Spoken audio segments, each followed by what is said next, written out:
Mikononi mwangu nalo gazeti Mwananchi lenye habari iliyopewa kipaumbele kwenye ukurasa wa mbele wa gazeti hili ni Samia atangaza miradi fursa za ajira Tanga. Habari katika ukurasa wa 4 wa gazeti hili.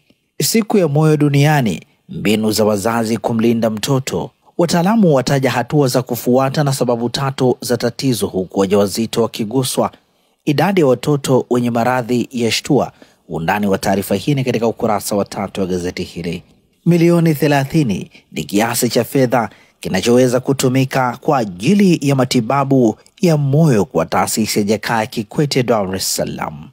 Gazeti hili limeandika watuhumiwa mauaji ya Shairoz na wauawa. Habari katika ukurasa wa 2.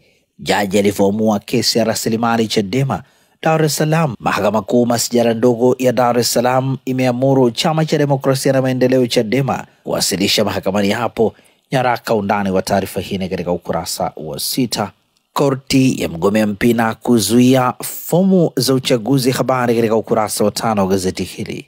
Mahakama Kuu masjala kuu ya Dodoma imelikataa ombi la mwanachama wa chama cha ACT Wazalendo Luhaga Mpina la kuzuia uchapishaji wa fomu za kupigia kura kwa nafasi ya urais.